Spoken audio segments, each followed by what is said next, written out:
Hello! Magandang araw! Sa video na ito ay magsusubtract tayo ng mixed numbers with regrouping. First example, 16 and 3/9 minus 10 and 2/5.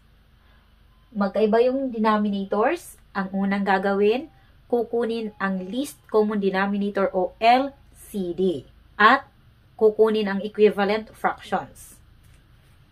Okay, yung denominators natin ay 9 at saka 5. Ang 9 at 5, wala silang common factor maliban sa 1. Kaya, para makuha natin ang LCD, i-multiply lamang natin silang dalawa.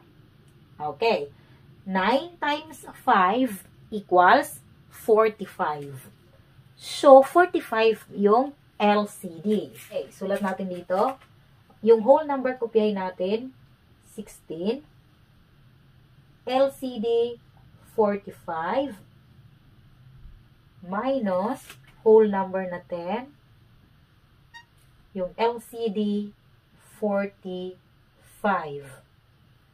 Ginagawa lamang natin yung pag-multiply ng denominators para makuha ang LCD kapag yung numbers ay walang ibang common factor maliban sa 1.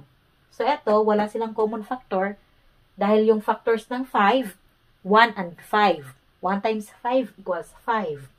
Ang factors ng 9 ay 1, 3, at saka 9.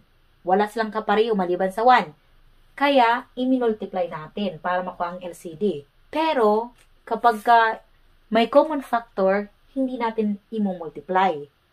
Gagamitin natin yung listing method, prime factorization method, or continuous division para makuha natin yung LCD. Okay. So, ngayon, kunin naman natin yung numerators. 45 divided by 9 equals 5. 5 times 3 equals 15. Dito naman, 45 divided by 5 equals 9. 9 times 2 equals 18. Ayan. Pareho na yung denominators. Similar fractions na.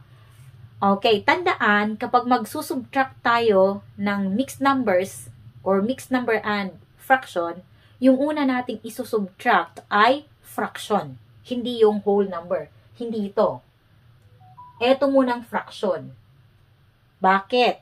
Kasi kagaya nito, yung fraction dito, yung numerator 18. Ang fraction dito 15. So, kapag ang 18 i-minus natin sa 15, hindi pwede. Kasi mataas yung 18 sa 15. Kaya, ang mangyayari, magre-regroup tayo ng minuend. Itong fraction, manghihiram dito sa whole number. Okay. Dahil mababa yung fraction ng minuend sa fraction ng subtrahend, ito ay manghihiram dito. Okay, manghihiram tayo. Gawin natin step by step muna. At dito, ipapakita ko sa inyo yung technique para mabilis kayong makapag-regroup. Mabilis ninyong makuha yung answer. So, dito, step by step muna tayo. Okay. So, ito ay manghihiram dito. Ang gagawin natin, yung whole number, babawasan natin ng 1, magiging 15. At yung hiniram natin, plus 1. Ito yung 1. Itong 1, gagawin nating fraction equal to 1 na ang denominator ay kapareho ng denominators. Dito. Okay, yung denominator ay 45. Yun ang LCD. So, dapat yung fraction na gagawin natin, 45 ang denominator. At para maging equal to 1, dapat 45 din ang numerator. Pareho dapat yung numerator at denominator para equal to 1. Okay. 45 divided by 45 equals 1. Diba? Okay. So, tanggalin ko na itong 1. Kasi yung 1, eto na siya. Then, itong fraction, i-add lamang natin yan. Okay. 15 over 45. Okay. So, ito yung ating minuend na i-regroup. Yung subtrahend, minus 10 and 18 over 45. Ayan. Okay, next. Ito. I-add natin yan. Siyempre, yung numerator i-plus natin. 45 plus 15 equals 60. Kopyahin natin yung denominator na 45. At yung whole number na 15, kukopyahin din natin yan. Okay. So, eto na ngayon yung ating bagong minuend. So, galing dito, yung 16, naging 15. At yung 15 over 45, naging 60 over 45. Kasi nanghiram tayo sa whole number. Okay, eto na yung minuend. Minus yung subtrahend, 10 and 18 over 45. Ayan. Okay, subtract na natin ito. 60 minus 18 equals 42. Okay, 42. Then, copy the LCD, 45.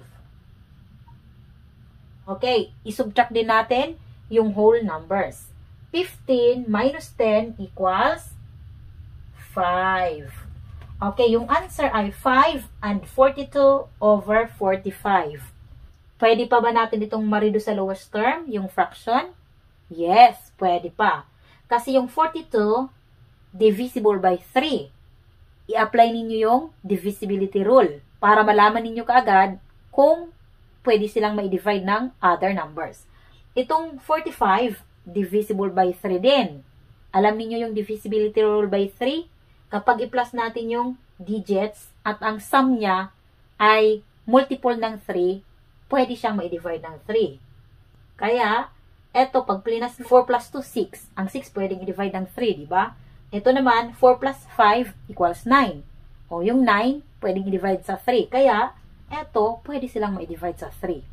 Yan ang GCF nila. Okay. So, pwede rin naman, kapag hindi niyo magamit yung divisibility rule, gawin niyo yung, listing method, prime factorization method, at continuous division. Pwede ninyong gawin yon para ma-sure ninyo kung may GCF o wala. Okay, so dito, i-divide natin ito na 3. Yan ang GCF. Okay. Yung whole number, kukopyahin lamang natin. Then, 42 divided by 3 equals 14. 45 divided by 3 equals 15. Ayan. So, yung answer ay 5 and 14 over 15. Dito naman tayo. 13 and 1/8 minus 12 and 10/12. Magkaiba yung denominators, kaya kukunin natin yung LCD. Okay, kunin natin yung LCD gamit yung continuous division. Okay, dito natin ilagay yung 8 at 12. Okay. Ano yung common prime factor ng 8 at saka 12? Anong pwede makadivide sa 8 at 12? Okay, yung prime number na pwedeng makadivide sa kanila ay 2. 8 divided by 2 equals 4. 12 divided by 2 equals 6. Okay, yung 4 at saka 6, pwede pang ma-divide ng 2 ulit. Pwede siyang ma-divide ng 2 kasi parehong even numbers. 4 divided by 2 equals 2. 6 divided by 2 equals 3. Ayan. Okay, yung quotients na 2 and 3, pareho na silang prime numbers. At saka magkasunod pa silang numbers. Ibig sabihin, wala na silang ibang common factor maliban sa 1. Kaya, stop na tayo sa pag-divide. Ngayon, para makuha ang LCD, ito, i-multiply natin. Okay, 2 times 2 times 2 times 3 equals 2 times 2 equals 4. 4 times 2 equals 8. 8 times 3 equals 24. Ito yung LCD. Yung whole number, kopyahin natin, 13. LCD, 24.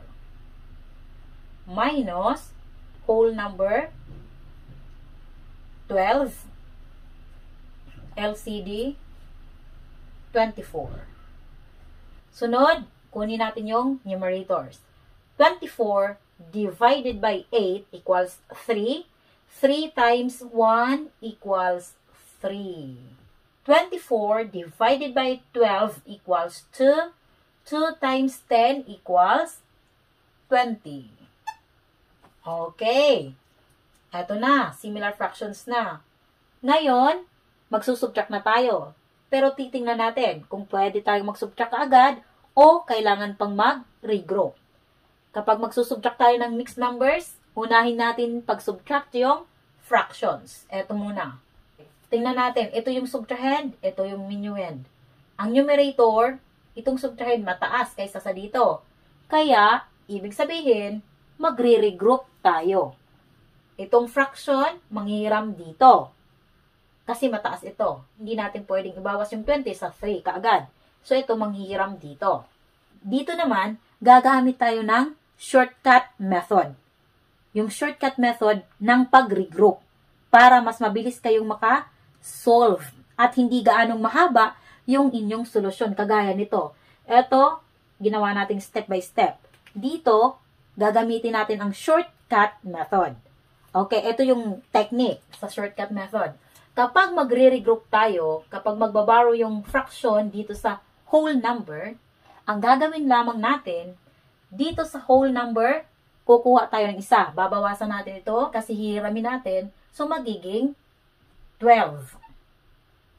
Okay. Ngayon, ano yung fraction dito? Di ba may fraction siya? Ano ang magiging fraction dito? Ang gagawin natin, itong denominator, i-plus lamang natin sa numerator. Okay?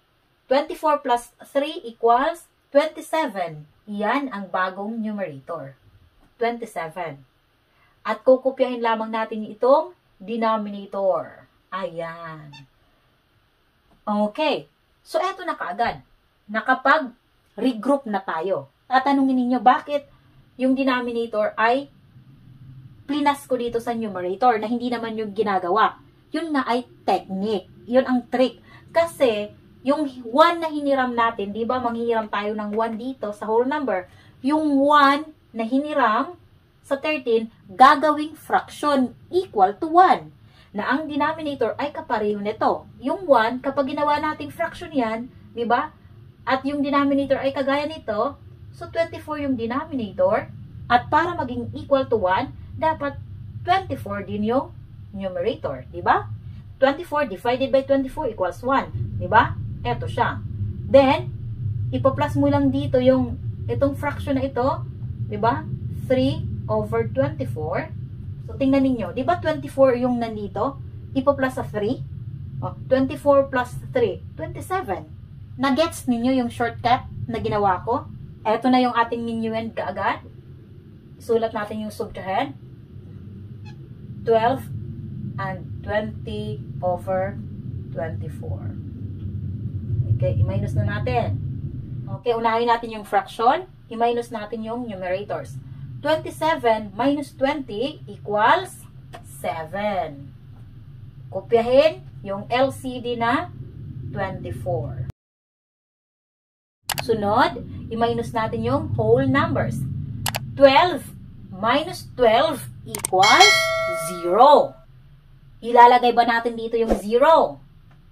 Hindi na. Hindi natin ilalagay yung 0 kasi 0 na nga, wala na. So, itong 7 over 24, eto na yung answer. Nasa lowest term na siya.